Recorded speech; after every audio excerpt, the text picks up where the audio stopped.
وقال ربكم ادعوني أستجب لكم إن الذين يستكبرون عن عبادتي سيدخلون جهنم داخرين আল্লাহ রাব্বুল আলামিন বলছেন وقال ربكم তোমাদের রব তোমাদেরকে বলছেন উদউনি তোমরা আমারে ডাকো আস্তাজিব লাকুম আমি তোমাদের ডাকের জবাব দেব উদউনি তোমরা আমার কাছে দোয়া করো আস্তাজিব লাকুম আমি তোমাদের দোয়াকে কবুল করব ইন্নাল্লাযীনা ইস্তাকবিরুনা আন ইবাদাতি যারা অহংকার বশত আমার ইবাদত থেকে মুখ ফিরিয়ে নেবে সায়াদখুলুনা জাহান্নামা দাখিরিন অচিরেই আমি তাদেরকে জাহান্নামে নিক্ষেপ করব সম্মানিত ভাইরা উম্মতে মুহাম্মাদের বিশেষ একটা মর্যাদার কারণে আল্লাহ পাক রব্বুল আলামিন উম্মতে মুহাম্মাদীকে দোয়া করার নির্দেশ দিয়েছেন আবার সাথে সাথে আল্লাহ যে দোয়া কবুল করবেন সেই ওয়াদাও আল্লাহ করেছেন জোরে বলেন সুবহানাল্লাহ আল্লাহ বলছেন উদউনি তোমরা আমারে ডাকো আস্তাজিব লাকুম আমি তোমাদের ডাকের জবাব দেব উদউনি তোমরা আমার কাছে দোয়া করো আস্তাজিব লাকুম আমি তোমাদের দোয়া কবুল করে নেব জোরে বলেন সুবহানাল্লাহ সম্মানিত ভাইরা দোয়া হচ্ছে দুই প্রকার এক নাম্বার প্রার্থনার মাধ্যমে দোয়া করা দুই নাম্বার ইবাদতের মাধ্যমে দোয়া করা প্রার্থনার মাধ্যমে দোয়া করা আমরা নামাজ আদায় করি নামাজ শেষে আল্লাহর কাছে প্রার্থনা করি দুহাত তুলে রব্বানা যালামনা আনফুসানা ওয়া ইল্লাম তাগফির লানা ওয়া তারহামনা লানাকুনান্না মিনাল খাসিরিন রব্বানা হে আমাদের রব যালামনা আনফুসানা আমরা আমাদের নফসের উপরে আত্মার উপরে জুলুম করে ফেলেছি ওয়া ইল্লাম তাগফির লানা তুমি যদি আমাদেরকে ক্ষমা না করো মাফ না করো ওয়া তারহামনা তুমি যদি আমাদের উপরে রহম না করো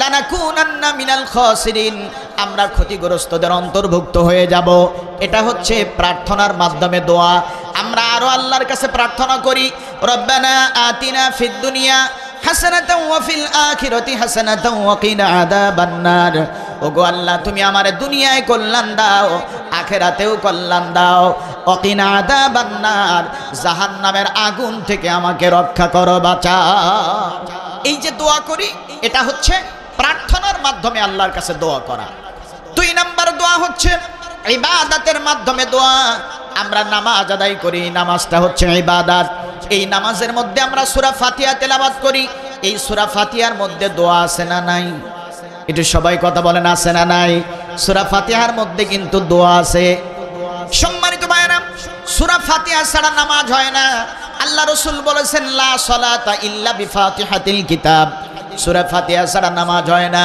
তাহলে আমরা নামাজের প্রতি রাকাতে সূরা ফাতিহা পড়ি এই সূরা ফাতিহার মধ্যেও দোয়া আছে যেটা আমরা ইবাদতের মাধ্যমে আল্লাহর কাছে দোয়া করি ইয়্যাকা না'বুদু ওয়া ইয়্যাকা নাস্তাঈন আমরা আল্লাহরে বলতেছি ইয়্যাকা না'বুদু ওয়া ইয়্যাকা নাস্তাঈন আমরা তোমার ইবাদত করি তোমার কাছে সাহায্য চাই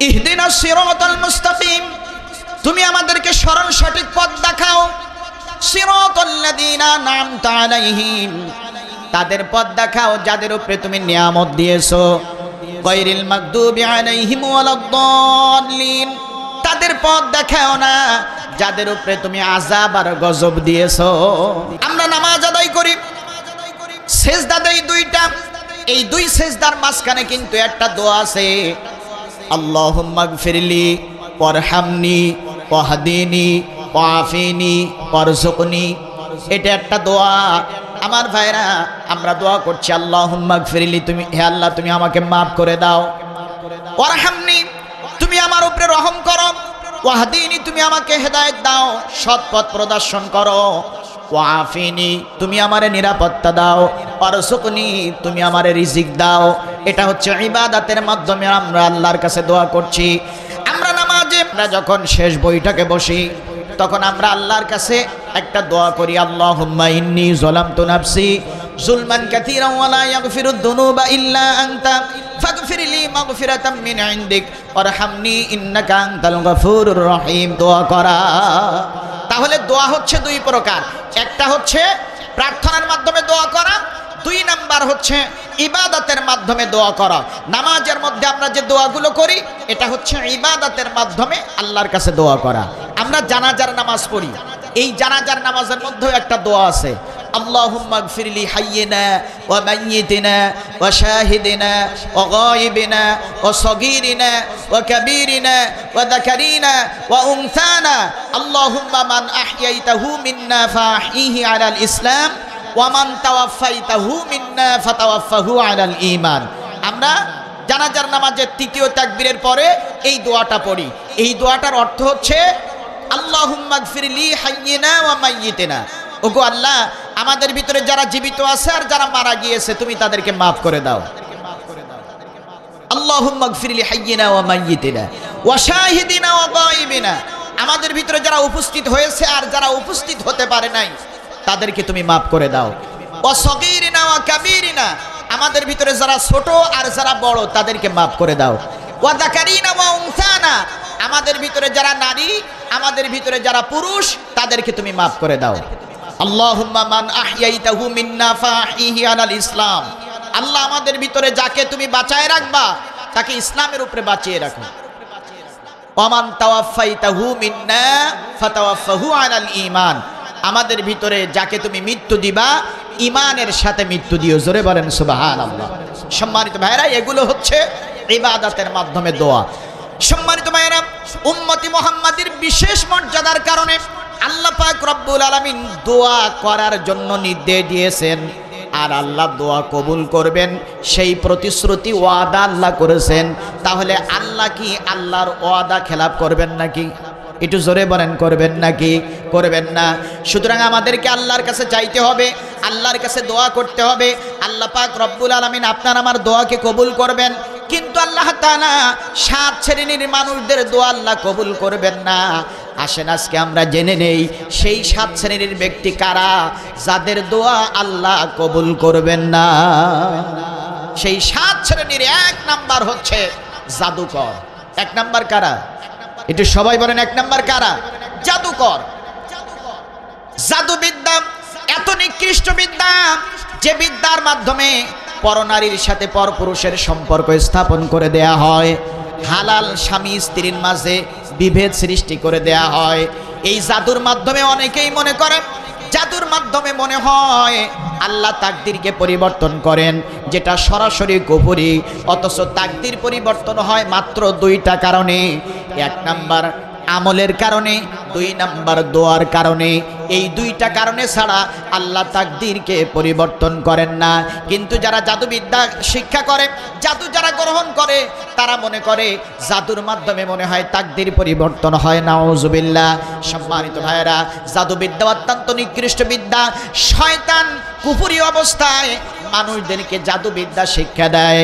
আল্লাহ পাক রব্বুল আলামিন কোরআনুল কারীমের সূরাতুল বাকারার 102 নম্বর আয়াতে আল্লাহ রাব্বুল আলামিন বলছেন, ওয়ালাকিন্নাশ শায়াতিনা কাফারু ইউআল্লিমুনান নাসাস সিহর।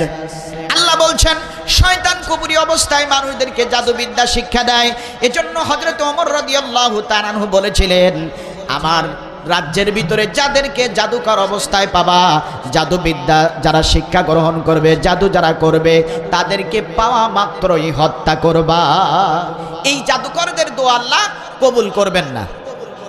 যতদিন পর্যন্ত তারা তাওবা না করবে তাদের দোয়া আল্লাহর দরবারে কবুল হবে না।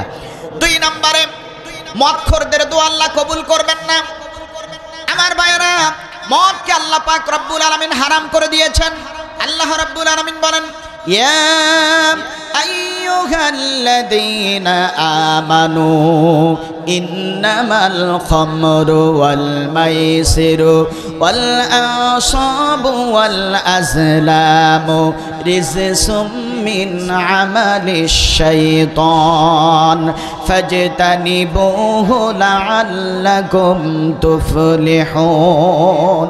আল্লাহ বলছেন, হে ঈমানদার ইমানদারেরা, ইন্নামাল খামরু নিশ্চয়ই মদ, ওয়াল মাইসিরু জুয়া, ওয়াল আনসাবু মূর্তি পূজার বেদী, ওয়াল আজলামু ভাগ্য নির্ণায়ক তীর, রিসসুম মিন আমালিশ শাইতান এগুলো হচ্ছে শয়তানের কাজ। ফাজতানিবুহু সুতরাং তোমরা এই কাজ থেকে নিজেদেরকে দূরে রাখো। লাআল্লাকুম তুফলিহুন আশা করা যায় তোমরা সফলকামী হয়ে যাবে। সম্মানিত ভাইরা, যারা মদ পান করে, একবার মদ পান করার পরে 40 দিন পর্যন্ত তার কোনো ইবাদত আল্লাহর দরবারে কবুল হয় না। হযরত ওমর রাদিয়াল্লাহু তাআলা বলেছেন, যারা মদখোর, যারা মদ পান করে তাদেরকে তোমরা সালাম দিবে না, তারা অসুস্থ হয়ে গেলে তাদেরকে দেখতে যাবে না, তারা যদি মারাও যায় তাদের জানাজার নামাজ পড়বে না। সম্মানিত ভাইরা, এই হালাল শরীরের ভিতরে যারা হারাম মদ পান করেছে, যতদিন পর্যন্ত আল্লাহর কাছে তাওবা না করবে ততদিন পর্যন্ত তাদের দোয়া কবুল হবে না। সম্মানিত ভাইরা, যারা হারাম শরীরের মধ্যে, হালাল শরীরের মধ্যে হারাম মদ যারা ঢুকাইছে, আমার ভাইরা, এই যারা মদ পান করে, মদখোর, কিয়ামতের দিন অত্যন্ত জঘন্য চেহারা নিয়ে তাদেরকে হাসরের ময়দানে উঠানো হবে। তাদের জিহ্বা নাভি পর্যন্ত ঝুলে যাবে, জিহ্বা দিয়ে লালা ঝরবে। হাসরবাসীরা বুঝতে পারবে এই লোকটা দুনিয়ায় মদখোর ছিল। সম্মানিত ভাইয়েরা, মদখোরদেরকে আল্লাহ তাআলা জাহান্নামীদের রক্ত আর পুজ মিশ্রিত শরবত তাদেরকে খাওয়াই দেবেন, যেটাকে আরবিতে বলা হয় তিনাতুল খাবাল। এটা হচ্ছে মদখোরদেরকে খাওয়ানো হবে। সুতরাং যারা মদ পান করেছেন, মদখোর, যতদিন পর্যন্ত আল্লাহর কাছে তাওবা না করবেন, আল্লাহ পাক রব্বুল আলামিন তার দোয়া কবুল করবেন না। তাহলে 1 নম্বরে জাদুকরদের দোয়া আল্লাহ কবুল করবেন না, 2 নম্বরে মদখোরদের দোয়া আল্লাহ কবুল করবেন না, 3 নম্বরে জিনাখোরদের দোয়া আল্লাহ কবুল করবেন না। আল্লাহ পাক রব্বুল আলামিন কোরআনুল কারীমের মধ্যে বলেছেন, ওয়ালা তাকরাবুজ জিনা, তোমরা জিনার নিকটবর্তী হয় না। জিনা করা তো দূরের কথা, জিনার নিকটবর্তী হতেও আল্লাহ তাআলা নিষেধ করেছেন। এই জিনাখোরেরা যতদিন পর্যন্ত আল্লাহর কাছে তাওবা না করবে ততদিন পর্যন্ত তাদের দোয়াও আল্লাহ কবুল করবেন না। 4 নম্বরে পিতামাতার অবাধ্য সন্তানদের দোয়া আল্লাহ কবুল করবেন না। পিতামাতার অবাধ্য সন্তানদের দোয়া আল্লাহ কবুল করবেন না।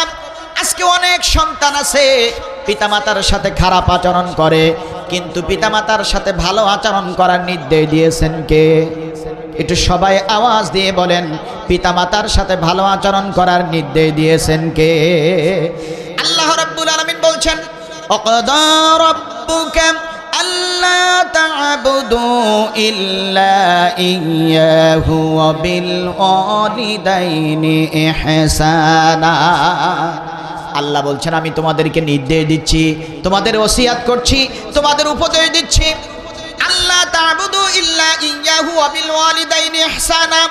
আমার ইবাদতের পরে সর্বপ্রথম তোমাদের পিতামাতার সাথে ভালো আচরণ করবা। আল্লাহর ইবাদতের পরে কাদের সাথে ভালো আচরণ করতে হবে? একটু জোরে বলেন, কাদের সাথে? পিতামাতার সাথে ভালো আচরণ করতে হবে।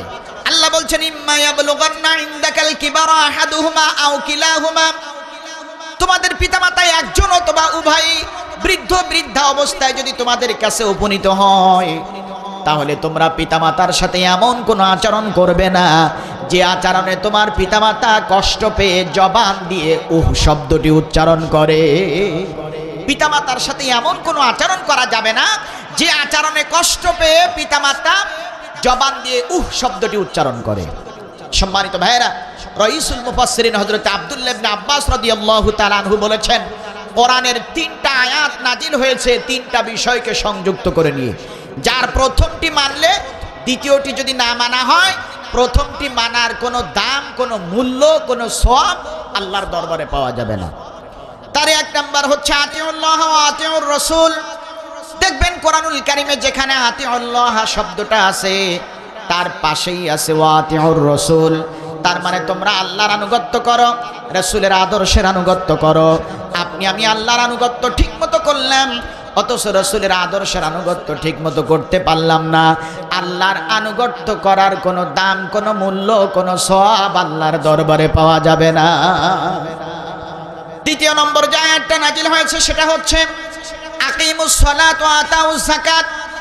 দেখবেন এটাও একই ব্যাপার যেখানে যেখানে নামাজের কথা বলা হয়েছে তার পাশেই যাকাতের কথা বলা হয়েছে। আপনি আমি 5 ওয়াক্ত নামাজ ঠিকমতো আদায় করলাম, কিন্তু যাকাত ফরজ হয়ে গেছে। সম্পদের সঠিক হিসাব করে যাকাত আমরা ঠিকমতো আদায় করলাম না।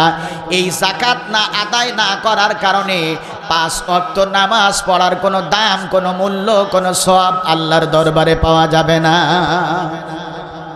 3 নাম্বার আল্লাহ বললেন আনিশকুরলি ওয়ালি ওয়ালিদাইকা, তোমরা আমার প্রতি কৃতজ্ঞ হও, তোমাদের পিতামাতার প্রতি অনুগত হও।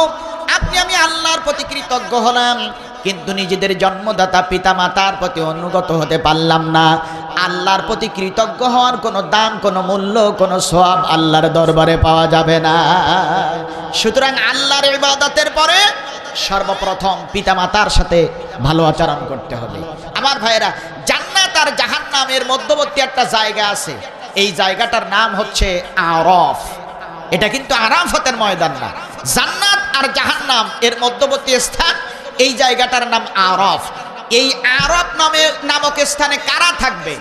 রাইসুল মুফাসসিরিন হযরত আব্দুল্লাহ ইবনে আব্বাস রাদিয়াল্লাহু তাআলা বলেন, যারা পিতামাতার অনুমতি না নিয়ে জিহাদের ময়দানে যে শহীদ হবে তাদেরকে আল্লাহ তাআলা ওই আরাফ নামক স্থানে রাখবেন। তার কারণ কি? পিতামাতার অনুমতি না নিয়ে জিহাদের ময়দানে যাওয়ার কারণে জান্নাতে যাওয়ার দরজা বন্ধ হয়ে গেছে, আর জিহাদের ময়দানে যে বাতিলের সাথে সংগ্রাম করে শহীদ হওয়ার কারণে জাহান্নামে যাওয়ার দরজাও বন্ধ হয়ে গেছে। এরা জান্নাতেও যাইতে পারবে না, জাহান্নামেও যাইতে পারবে না। এদেরকে জান্নাত আর জাহান্নামের মধ্যবর্তী স্থান আরাফ নামক স্থানে রাখা হবে। সুতরাং আমার ভাইয়েরা, আল্লাহর ইবাদতের পরে পিতামাতার সাথে ভালো আচরণ করতে হবে। আমার ভাইয়েরা, এক সাহাবী এসে আল্লাহ নবীকে বললেন, ইয়া রাসূলুল্লাহ, খেদমত করব কার? আল্লাহ নবী বললেন, তোমার মায়ের। সাহাবী আবার প্রশ্ন করলেন, ইয়া রাসূলুল্লাহ, তারপরে খেদমত করব কার? আল্লাহ নবী বললেন, তোমার মায়ের। সাহাবী আবার প্রশ্ন করলেন, ইয়া রাসূলুল্লাহ, তারপরে খেদমত করব কার? আল্লাহ নবী বললেন, তোমার মায়ের। চতুর্থবার আবার সাহাবী প্রশ্ন করলেন, ইয়া রাসূলুল্লাহ, তারপরে খেদমত করব কার? আল্লাহ নবী বললেন, তোমার বাবার। আল্লাহর নবী সাল্লাল্লাহু আলাইহি ওয়াসাল্লাম এই হাদিসের মাধ্যমে মায়ের মর্যাদাকে আল্লাহ নবী 3 গুণ বাড়ায়া দিয়েছে। মায়ের মর্যাদা 3 গুণ বাড়ানোর 3টা কারণ আছে। সূরা লোকমানের 34 নম্বর আয়াতে আল্লাহ বলছেন, ওয়াওয়াসাইনাল ইনসানা বিওয়ালিদাইহি হামালাতুহু উম্মুহু ওয়াহানান আলা ওয়াহানিন ওয়া ফিসালুহু ফি আমাইন। আল্লাহ বলছেন, আমি দুনিয়ার মানুষদেরকে নির্দেশ দিয়েছি তারা যেন তাদের পিতামাতার সাথে ভালো আচরণ করে। তাদের মা সন্তান পেটে ধারণ করে, এরপরে কষ্টের পরে কষ্ট সহ্য করে সন্তান জন্ম দেয়। সন্তান জন্ম দেওয়ার পরে 2টা বছর ধরে শরীরের রক্তগুলো পানি করে দুধ পান করায় সন্তানকে। এই 3টা কারণে মায়ের মর্যাদা আল্লাহ 3 গুণ বাড়িয়ে দিয়েছেন।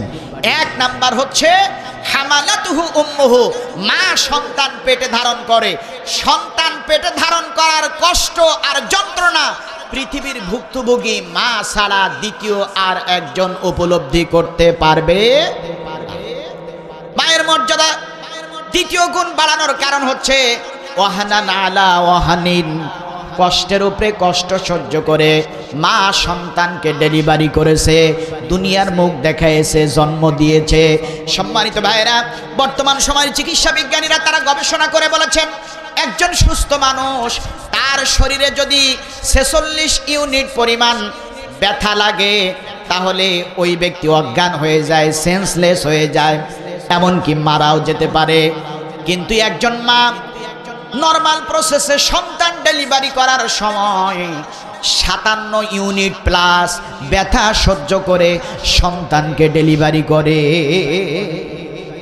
46 ইউনিট পরিমাণ ব্যথা শরীরে লাগার সাথে সাথে ওই ব্যক্তি অজ্ঞান হয়ে যেতে পারে, এমনকি মারাও যেতে পারে। কিন্তু একজন মা সন্তান জন্ম দেওয়ার সময়, নরমাল প্রসেসে সন্তান ডেলিভারি করার সময় 57 ইউনিট প্লাস ব্যথা সহ্য করে নরমাল প্রসেসে সন্তান ডেলিভারি করে। ওয়াহনান আলা ওয়াহনিন, কষ্টের উপরে কষ্ট সহ্য করে মা সন্তানকে জন্ম দিয়েছে। এজন্য মায়ের মর্যাদা আল্লাহ বাড়ায় দিয়েছে। বর্তমান সময়ের চিকিৎসা বিজ্ঞানীরা তারা আরো গবেষণা করে বলেছেন, মানব দেহের 20টা হাড় একসাথে ভেঙে গেলে যত পরিমাণ কষ্ট সহ্য করতে হয়, যত পরিমাণ কষ্ট হয়, একজন মা তার সন্তানকে নরমাল প্রসেসে সন্তান ডেলিভারি করার সময় সেরকম কষ্ট সহ্য করে সন্তানকে জন্ম দেয়। এজন্য মায়ের মর্যাদা আল্লাহ বাড়ায় দিয়েছেন। 3 নম্বর মায়ের মর্যাদা বাড়ায় দেওয়ার কারণ হচ্ছে অফিসালুহু ফি আমাইনি, মা শরীরের রক্তগুলো পানি করে 2টা বছর ধরে দুধ পান করায়। এজন্য আল্লাহ মায়ের মর্যাদা বাড়ায় দিয়েছেন। সুতরাং আমার ভাইয়েরা, পিতামাতার সাথে ভালো আচরণ করতে হবে। পিতামাতার অবাধ্য সন্তানদের দোয়া আল্লাহর দরবারে কবুল হবে না। এজন্য কোনো সন্তান যদি পিতামাতার সাথে খারাপ আচরণ করে থাকেন, তাহলে পিতামাতার কাছে তাকে মাপ চাওয়া লাগবে। সম্মানিত ভাইয়েরা, প্রত্যেক পিতামাতা চায় জীবনের শেষ সময় নিজের সন্তানের কাছে থাকবে, সন্তান যেন তার খেদমত করে। কিন্তু আমাদের সমাজে দেখা যায় সন্তান পিতামাতার খেদমত করে না, খোঁজ খবর নেয় না। এরও কিছু কারণ আছে। সেই কারণের 1 নম্বর কারণ হচ্ছে পিতামাতা হিসেবে সন্তানের উপরে কিছু দায়িত্ব কর্তব্য আছে না নাই? একটু সবাই বলেন, আছে না নাই? পিতামাতা হিসেবে সন্তানের উপরে কিছু দায়িত্ব এবং কর্তব্য আছে। এই দায়িত্ব এবং কর্তব্যগুলো সঠিকভাবে পালন না করার কারণে আজকে সন্তানেরা পিতামাতার খেদমত করতে চায় না। এজন্য পিতামাতা হিসেবে সন্তানের উপরে কি দায়িত্ব আছে সেই দায়িত্বগুলো জানার দরকার আছে না নাই? আছে। পিতামাতা হিসেবে সন্তানের উপরে 4টা দায়িত্ব রয়েছে। 1 নম্বর দায়িত্ব হচ্ছে সন্তানের জন্য ভালো মা নির্বাচন করা। এখন অনেকেই চিন্তা করতেছে সন্তানের জন্য ভালো মা নির্বাচন করা তার মানে একটা বিয়ে করার পরে সন্তান হবে, সেই সন্তানের জন্য ভালো মা নির্বাচন করার জন্য আরেকটা বিয়ে করতে হবে, এরকম নাকি? বিষয়টা কিন্তু এরকম না। বিষয়টা হচ্ছে আপনি যখন বিয়ে করবেন, যাকে বিয়ে করবেন তার গর্ভ থেকে আপনার সন্তান দুনিয়ায় আসবে। সুতরাং বিয়ের সময় ভালো পাত্রী নির্বাচন করার নামই হচ্ছে আপনার সন্তানের জন্য ভালো মা নির্বাচন করা। বিয়ের সময় আল্লাহ রাসূল সাল্লাল্লাহু আলাইহি সাল্লাম মেয়েদের 4টি গুণ, 4টি বৈশিষ্ট্য দেখতে বলেছেন। 1 নম্বরে দেখতে বলেছেন তার বংশটা কেমন। 1 নম্বরে কি দেখতে বলেছেন? তার বংশ কেমন। কারণ বংশ যদি ভালো হয়, ভালো বংশের মেয়ের কাছ থেকে ভালো আচরণ আশা করা যাবে, কিন্তু খারাপ বংশের মেয়ের কাছ থেকে ভালো আচরণ আশা করা যাবে না। কারণ প্রত্যেক মানুষের একটা জাত বংশ আছে, আর এই বংশের প্রভাব মানুষের উপরে পড়ে কি পড়ে না? পড়ে। সম্মানিত ভাইরা, বংশ মানে হচ্ছে জাত। দেখবেন আমাদের এর গ্রামে বিভিন্ন জাতের কচু আছে। ছোলা কচু আছে, মান কচু আছে, কাটা কচু আছে, বন কচু আছে। দেখবেন কচু নাম সব কচু, পাতার দিকে খেয়াল করে দেখবেন পাতাগুলো প্রায় একই রকম, কিন্তু এর জাত বংশ এক এক রকম হওয়ার কারণে এর স্বাদ এক এক রকম। আপনি মান কচু যদি ভালো মাছ দিয়ে রান্না করেন তাহলে খেতে সুন্দর লাগবে, কিন্তু আপনি বন কচু যতই ভালো মাছ দিয়ে রান্না করেন না কেন আপনার গাল ধরবে। কারণ কি? তার জাত খারাপ, বংশ খারাপ। আবার কাটা কচু সম্পর্কে বর্তমান সময়ের চিকিৎসা বিজ্ঞানীরা তারা গবেষণা করে বলেছেন, যদি কেউ নিয়মিত কাটা কচু খায় আল্লাহ তাআলা তার শরীর থেকে 25টার মতো রোগ আল্লাহ মাফ করে দিবেন। জোরে বলেন সুবহানাল্লাহ। সম্মানিত ভাইয়েরা, এজন্য 1 নম্বরে বিবাহের সময় দেখতে হবে বংশটা কেমন। আল্লাহ নবী বংশের ক্ষেত্রে সমতা বজায় রাখতে বলেছেন, কারণ উঁচু বংশের মেয়ে নিম্ন বংশের ছেলে, আবার নিম্ন বংশের মেয়ে উঁচু বংশের ছেলে, এদের যদি বিবাহ হয়ে যায় এই বংশীয় পার্থক্য থাকার কারণে তাদের দাম্পত্য জীবনে অশান্তি আসতে পারে।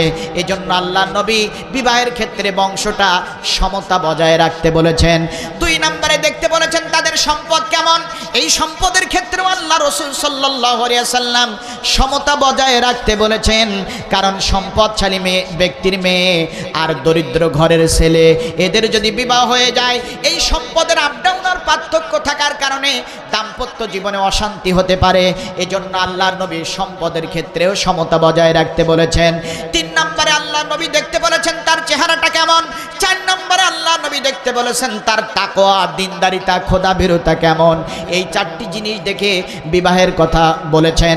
সম্মানিত ভাইরা, আল্লাহ নবী বললেন বংশে যদি একটু উঁচু নিচু হয়ে যায়, সম্পদে যদি একটু কম বেশি হয়, চেহারায় যদি একটু 19-20 হয়ে যায়, ওই মেয়েটার ভিতরে তাকওয়া, দিনদারিতা, খোদাভীরুতা যদি থাকে, তাহলে ওই দিনদারিতা, খোদাভীরুতা, তাকওয়াবান মেয়েকে বিবাহ করে নাও, তাহলে তোমার সংসার জীবন সুন্দর হয়ে যাবে। জোরে বলেন সুবহানাল্লাহ। কারণ মা যদি ভালো হয়, সন্তান, জোরে বলেন, সন্তান কি হবে? ভালো হবে। আর মা যদি ভালো না হয়, সন্তান ভালো হওয়ার আশা করা যাবে না। সম্মানিত ভাইরা, বড় পীর আব্দুল কাদের জিলানী রহমাতুল্লাহ আলাইহি, হুজুরের মা হুজুরকে পেটে নিয়ে সকাল সন্ধ্যা কোরআন তেলাওয়াত করতেন। এজন্য হুজুর জন্ম নেওয়ার পরে অতি অল্প সময়ের ভিতরে কোরআনের হাফেজ হয়ে গিয়েছিলেন। জোরে বলেন সুবহানাল্লাহ। আমার ভাইরা, হযরত বাইজিদ বুস্তামি রহমাতুল্লাহ আলাইহির জীবনী পড়ে আমি অবাক হয়ে গেলাম। হযরত বাইজিদ যুবক ছেলে আল্লাহর ইবাদত করতেছেন, কিন্তু ইবাদতের ভিতরে কোনো মজা পাচ্ছেন না। দৌড়ায় মায়ের কাছে চলে গেছেন, মাকে ডাক দিয়ে বলেন, মা, আমি তোমার সন্তান বাইজিদ, গত কয়েকদিন যাবত আল্লাহর ইবাদত করতেছি, কিন্তু ইবাদতের ভিতরে কোনো মজা পাচ্ছি না। ও মা, আমার মনে হচ্ছে আমি যখন তোমার পেটের মধ্যে ছিলাম, আমি যখন তোমার গর্ভের মধ্যে ছিলাম, তুমি কোনো হারাম খাবার খেয়েছিলে। ওই হারাম খাবার দ্বারা তোমার শরীরেও কিছু শক্তি হয়েছে, আমার শরীরেও কিছু শক্তি হয়েছে, যে কারণে আমি বাইজিদ গত কয়েকদিন যাবত আল্লাহর ইবাদত করতেছি, কিন্তু ইবাদতের ভিতরে কোনো মজা পাচ্ছি না। মা তখন ডাক দিয়ে বলে, বাইজিদ রে, ও আমার কলিজার টুকরা সন্তান, আমি আমার জীবনে কখনো হারাম খেয়েছি কিনা আমার মনে পড়ে না, কিন্তু তোমার এই কথাটা শোনা মাত্রই আমার একটা কথা মনে পড়তেছে। তুমি যখন আমার পেটের মধ্যে ছিলে, তুমি যখন আমার গর্ভের মধ্যে ছিলে, আমার একজন প্রতিবেশী হালুয়া গরম করার জন্য পাত্রে করে রোদ্রে, আমার বাড়ির আঙিনায় পাত্রে করে রোদ্রে রেখে গিয়েছিল। আমি যখন ওই হালুয়ার পাত্রের পায়ে দিয়ে ঘুরতেছিলাম, হঠাৎ করে আমার ডান হাতের শাহাদাত আঙ্গুলখানা ওই হালুয়ার পাত্রের মধ্যে ঢুকায় দিয়েছিলাম। যেটুকু পরিমাণ হালুয়া আমার আঙ্গুলে লেগেছিল, আমি আমার জিহ্বায় লাগাইছিলাম, সাথে সাথে একটা মিষ্ট স্বাদ আমি অনুভব করেছিলাম। ওগো আমার কলিজার টুকরা সন্তান বাইজিদ, যদিও আমার প্রতিবেশী আমার বাড়ির আঙিনায় হালুয়া গরম করার জন্য পাত্রে করে রোদ্রে রেখে গিয়েছিল, ওটা ছিল আমার জন্য আমানত। আমি তার বিনা অনুমতিতে হালুয়ার পাত্রের মধ্যে আঙ্গুল ঢুকায়া মিষ্ট স্বাদ গ্রহণ করাটা আমার জন্য হারাম হয়ে গেছে। আর ওই হারাম খাবার দ্বারা আমার শরীরেও কিছু শক্তি হয়েছে, তোমার শরীরেও কিছু শক্তি হয়েছে, যে কারণে তুমি বাইজিদ গত কয়েকদিন যাবত আল্লাহর ইবাদত করতেছো, কিন্তু ইবাদতের ভিতরে কোনো মজা পাচ্ছ না। তাদের চিন্তাধারা, মন মানসিকতা কেমন ছিল, আর আমাদের চিন্তাধারা, মন মানসিকতা কেমন, একটু চিন্তা করা দরকার। সম্মানিত ভাইয়েরা, মা যদি ভালো হয়, সন্তান ভালো হবে। হযরত ওমর ফারুক রাদিয়াল্লাহু তাআলা আনহু, অর্ধজাহানের প্রেসিডেন্ট, তিনি রাতের বেলা ছদ্মবেশে গ্রামের মধ্যে ঢুকে গিয়েছেন। তার জনপদের মানুষেরা কেমনে জীবন যাপন করতেছে স্বচক্ষে দেখার জন্য অর্ধজাহানের প্রেসিডেন্ট হযরত ওমর রাদিয়াল্লাহু তাআলা আনহু গ্রামের মধ্যে ঢুকে গিয়েছেন। সারা রাত গ্রামের রাস্তা দিয়ে মানুষের খোঁজ খবর নিয়েছেন। সম্মানিত ভাইয়েরা, একেবারে রাতের শেষ অংশে ফজরের পূর্বক্ষণে তিনি এক বাড়ির পেছন দিয়ে যাচ্ছেন। হঠাৎ করে ওই ঘরের মধ্য থেকে মা এবং মেয়ের কণ্ঠের আওয়াজ তিনি শুনতে পেলেন। মা মেয়েকে ডাক দিয়ে বলতেছে, ওগো মেয়ে, তাড়াতাড়ি ওঠো, সকাল হয়ে যাবে, দ্রুত ওঠো, আমাদের যে পরিমাণ দুধ আছে ওই দুধের সাথে একটু পানি মিশিয়ে দাও, তাহলে দুধটা বেশি হবে, ওই দুধ বিক্রি করে আমরা লাভবান হয়ে যাব, আমাদের সংসার পরিচালনা করতে সুবিধা হবে। মেয়ে তখন ডাক দিয়ে বলতেছে, মা, তুমি কি শোনো নাই, অর্ধজাহানের প্রেসিডেন্ট হযরত ওমর রাদিয়াল্লাহু তাআলা আনহু তিনি ঘোষণা দিয়েছেন দুধের সাথে পানি মিশানো যাবে না, তাহলে আমি পানি মিশাই কেমনে? মা তখন ডাক দিয়ে বলতেছে, বোকা মেয়ে, অর্ধজাহানের প্রেসিডেন্ট হযরত ওমর সারাদিন রাষ্ট্র পরিচালনা করার পরে ক্লান্ত শ্রান্ত দেহ নিয়ে রাজপ্রাসাদে ঘুমিয়ে গেছে। আমরা যদি এখন দুধের সাথে পানি মিশাই, পৃথিবীর কোনো মানুষ তো দেখতে পাবে না, খলিফা ওমরও দেখতে পাবে না, সুতরাং দুধের সাথে পানি মিশায় দাও। বলেন তো তখন হযরত ওমর কোথায়? বাড়ির পেছনে। ওমর সব শুনতেছে। সম্মানিত ভাইরা, মেয়ে তখন ডাক দিয়ে বলতেছে, মা, অর্ধজানের প্রেসিডেন্ট হযরত ওমর সারাদিন রাষ্ট্র পরিচালনা করার পরে কর্মক্লান্ত কর্মশ্রান্ত দেহ নিয়ে রাজপ্রাসাদে ঘুমায়ে থাকতে পারে। ওমরের চোখ আমরা ফাঁকি দিয়ে দুধের সাথে পানি মিশাতে পারি, কিন্তু ওমরের চোখ ফাঁকি দেওয়া সম্ভব। কিন্তু মা, তোমার আমার মালিক আল্লাহ, ওই আল্লাহর কুদরতি দৃষ্টি তো আমরা এড়াতে পারবো না, আল্লাহর চোখ তো আমরা ফাঁকি দিতে পারবো না। ওমরের দরবারে আসামি হলে যত পরিমাণ শাস্তি, আল্লাহর দরবারে আসামি হলে তার চাইতেও বড় শাস্তি। সুতরাং মা, দুধের সাথে পানি মিশানো সম্ভব না। রাত শেষ হয়ে গেছে, হযরত ওমর কিছুই বললেন না, চলে গেলেন রাজপ্রাসাদে। সকালবেলা রাষ্ট্রীয় প্রশাসনিক বাহিনী দিয়ে ওই গোয়ালিনী এবং গোয়ালিনীর মেয়ে দুইজনকে রাজপ্রাসাদে গ্রেপ্তার করে নিয়ে গেছেন। রাজপ্রাসাদে অনেক মানুষ বসা।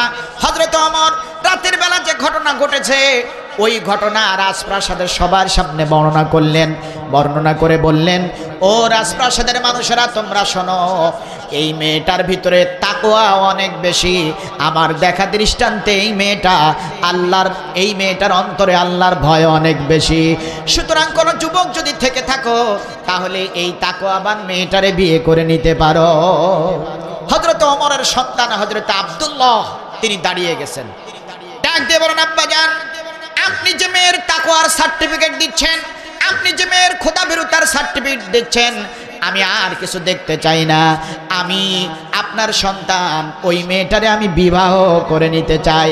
হযরত ওমর রাদিয়াল্লাহু তাআলা আনহু রাজ দরবারে সকালবেলা ওই গোয়ালিনীর মেয়ের সাথে নিজের কলিজার টুকরা সন্তানের বিবাহের ব্যবস্থা করে দিলেন। জোরে বলেন সুবহানাল্লাহ। দেখেন, অন্তরে খোদাভীরুতা দিনদারিতা থাকার কারণে রাত্রিবেলা ছিল গোয়ালিনীর মেয়ে, আল্লাহ তাআলা এত সম্মান আর ইজ্জত দিয়ে দিলেন। সকালবেলা হয়ে গেল অর্ধ জাহানের প্রেসিডেন্টের পুত্রবধূ। জোরে বলেন সুবহানাল্লাহ, আর জোরে বলেন সুবহানাল্লাহ। তাকওয়ার কারণে আল্লাহ সম্মান ইজ্জত বাড়ায় দেয়। সবচাইতে মজার ব্যাপার হচ্ছে, সেই মেয়ের গর্ভ থেকে দুনিয়া এসেছিল হযরতে ওমর বিন আব্দুল আজিজ রহমাতুল্লাহ আলাইহি, যিনি খলিফা ছিলেন, যিনি সাহাবী ছিলেন না, কিন্তু সাহাবীদের চরিত্রে উপনীত একজন ব্যক্তি ছিলেন, যাকে ইসলামের পঞ্চম খলিফা বলা হয়। তিনি তার জীবদ্দশায় রাষ্ট্র পরিচালনা করেছিলেন, কিন্তু তার ব্যাপারে কেউ কখনো অভিযোগ করেন নাই। জোরে বলেন সুবহানাল্লাহ। সেই ওমর বিন আব্দুল আজিজ এই গোয়ালিনীর মেয়ের গর্ভ থেকে দুনিয়া এসেছিল। সুতরাং মা যদি ভালো হয়, সন্তান কি হবে? ভালো হবে। তাহলে সন্তানের জন্য পিতা মাতার 1 নম্বরের দায়িত্ব হচ্ছে ভালো মা নির্বাচন করা। 2 নম্বরের দায়িত্ব হচ্ছে সন্তান জন্মের পরে সন্তানের একটা শরীয়তসম্মত ইসলামিক নাম রাখা। এই ব্যাপারে আজকে দুনিয়ার মানুষেরা, মুসলমানেরা উদাসীন হয়ে গেছে। আজকে নামের ব্যাপারে খোঁজ রাখে না, নামটা ইসলামিক নাম না অন ইসলামিক নাম, এইটা দেখে না। নামের অর্থটা কি এটাও বুঝতে চায় না, আধুনিক একটা নাম রেখে দেয়। আজকে আধুনিক যুগে নাম রাখতে রাখতে সন্তানের এমনও নাম আজকের দুনিয়ার মানুষেরা রাখে যে ওই সন্তানের প্যান না খোলা পর্যন্ত বোঝা যায় না ও ছেলে নামে। অথচ নাম রাখতে হবে শরীয়ত সম্মত ইসলামিক নাম। এটা পিতামাতার দায়িত্ব। জন্মের 7ম দিনে সম্ভব হলে আকিকা করতে হবে, সম্ভব যদি না হয় আকিকা করার দরকার নাই, কিন্তু জন্মের 7ম দিনে একটা শরীয়ত সম্মত ইসলামিক নাম রাখতে হবে। আল্লাহ নবী বললেন, আল্লাহর কাছে 2টা নাম প্রিয়, একটা হচ্ছে আব্দুল্লাহ আর একটা হচ্ছে আব্দুর রহমান। আরও আল্লাহর কাছে কিছু প্রিয় নাম আছে। আল্লাহর 99টা গুণবাচক নাম আছে। এই গুণবাচক নামের পূর্বে আব্দুল শব্দ ব্যবহার করে যদি কেউ নাম রাখে, ওই নামটাও আল্লাহর কাছে প্রিয়। আল্লাহর নাম রহিম, কেউ যদি রাখে আব্দুর রহিম। আল্লাহর নাম রহমান, কেউ যদি রাখে আব্দুল রহমান। আল্লাহর নাম গফুর, কেউ যদি রাখে আব্দুল গফুর। এই নামগুলো আল্লাহর কাছে প্রিয়। কিন্তু আজকে নামের অর্থ না বুঝে সন্তানকে নাম রাখা হচ্ছে। সন্তানের নাম রাখা হচ্ছে রিয়া। রিয়া শব্দের অর্থ হচ্ছে অহংকারী। মা ডাকতেছে অহংকারী, বাবা ডাকতেছে অহংকারী, গ্রামের সবাই ডাকতেছে অহংকারী। ওই মেয়েটা যত বড় হবে, অন্তরের ভিতরে তত বেশি অহংকার তৈরি হবে। এজন্য শরীয়ত সম্মত ইসলামিক নাম রাখতে হবে। নাম রাখতেছে রিবা। রিবা শব্দের অর্থ হচ্ছে সুদ। এজন্য অর্থবোধক নাম রাখতে হবে। আল্লাহ রাসূল সাল্লাল্লাহু আলাইহি সাল্লাম বলছেন, তোমরা তোমাদের সন্তানদের ভালো ভালো নাম রাখো, কারণ কিয়ামতের দিন তোমাদের নাম এবং তোমাদের সন্তানদের নাম সহ হাসরের ময়দানে ডাকা হবে। তাহলে 1 নম্বরে ভালো মা নির্বাচন করা, 2 নম্বরে শরীয়ত সম্মত ইসলামিক নাম রাখা, 3 নম্বরে সন্তানের প্রতি পিতামাতার দায়িত্ব হচ্ছে সন্তানকে শরীয়তের জ্ঞান শিক্ষা দেয়া। আল্লাহ নবী সাল্লাল্লাহু আলাইহি ওয়াসাল্লাম বলেছেন, ইদা আফসাহা আওলাদুকুম ফাআল্লিমুহুম লা ইলাহা ইল্লাল্লাহু মুহাম্মাদুর রাসূলুল্লাহ। তোমার সন্তান যখন কথা বলা শিখবে, আগে তোমার সন্তানকে শিক্ষা দাও লা ইলাহা ইল্লাল্লাহু মুহাম্মাদুর রাসূলুল্লাহ সাল্লাল্লাহু আলাইহি ওয়াসাল্লাম। সম্মানিত ভাইরা, সন্তানকে শরীয়তের জ্ঞান শিক্ষা দিতে হবে, কোরআন শিক্ষা দিতে হবে। আপনার সন্তান স্কুলে পড়তে পারে, আপনার সন্তান কলেজে পড়তে পারে, আপনার সন্তান ইউনিভার্সিটিতে পড়তে পারে। আপনি আপনার সন্তানকে ব্যারিস্টার বানানোর স্বপ্ন দেখতে পারেন, আপনি আপনার সন্তানকে সচিব বানানোর স্বপ্ন দেখতে পারেন, আপনি আপনার সন্তানকে মন্ত্রী মিনিস্টার বানানোর স্বপ্ন দেখতে পারেন, কিন্তু মুসলমানের সন্তান হিসেবে শরীয়তের ন্যূনতম জ্ঞান শিক্ষা দেওয়ার দরকার আছে না নাই? কোরআন শিক্ষা দেওয়ার দরকার আছে না নাই? আপনি যদি আপনার সন্তানকে কোরআন শিক্ষা দেন, কি লাভ হবে, কি উপকার হবে, একটা ঘটনার মাধ্যমে জেনে নেন। সম্মানিত ভাইয়েরা, তাফসীরে কাবীরের মধ্যে এই ঘটনাটা এসেছে। পয়গম্বর ঈসা আলাইহিস সালাম তিনি বাড়ি থেকে বের হয়েছেন, দূরে কোথাও যাবেন, প্রতিমধ্যে রাস্তার পাশে একটা কবর, ওই কবরের পাশে তিনি থমকে দাঁড়ালেন। আশ্চর্য হয়ে গেলেন, কেননা ওই কবরের ভিতরে কবরবাসীকে কঠোর এবং কঠিন শাস্তি দেওয়া হচ্ছিল। পয়গম্বর ঈসা আলাইহিস সালাম চিন্তা করলেন, আহারে আল্লাহর এই বান্দা দুনিয়ায় কত বড় অন্যায় করেছে, যে অন্যায় করার কারণে তাকে কবরের ভিতরে আযাব দেয়া হচ্ছে। কিন্তু ঈসা আলাইহিস সালাম বড় ব্যস্ত ছিলেন, বেশিক্ষণ দাঁড়াতে পারলেন না। তিনি চলে গেলেন তার গন্তব্যে। সারাদিন গন্তব্যের কাজ শেষ করে বিকালবেলা ওই একই রাস্তা দিয়ে যখন বাড়িতে আসতেছিলেন, তিনি ওই কবরের পাশে এসে তিনি আবারও থমকে দাঁড়ালেন। এবার তিনি আরও বেশি আশ্চর্য হয়ে গেলেন, কারণ এখন কবরের ভিতরে কোনো আযাব নাই, কোনো আযাব নাই, কোনো আযাব নাই। কবরের ভিতরে জান্নাতের শান্তি আর শান্তি বর্ষিত হচ্ছে। সুবহানাল্লাহ বিহামদিহি। হযরত ঈসা আলাইহিস সালাম সাথে সাথে সিজদায় পড়ে গেলেন, আল্লাহকে ডাক দিয়ে বলেন, ও আল্লাহ, সকালবেলা দেখি কবরের ভিতরে আযাব, আযাব আর আযাব, বিকালবেলা দেখতেছি কবরের ভিতরে জান্নাতের শান্তি আর শান্তি, কারণটা কি? আল্লাহ পাক রব্বুল আলামিন ডাক দিয়ে বলেন, ওগো ঈসা রুহুল্লাহ, তুমি যে বান্দার কবরের পাশে দাঁড়িয়ে আছো, ওই বান্দা যেদিন মারা গিয়েছিল, ওই দিন থেকে আজ সকাল পর্যন্ত তাকে কবরের ভিতরে কঠোর এবং কঠিন শাস্তি দেওয়া হচ্ছিল। কিন্তু ওই বান্দা যেদিন মারা গিয়েছিল, তার স্ত্রী ছিল গর্ভবতী।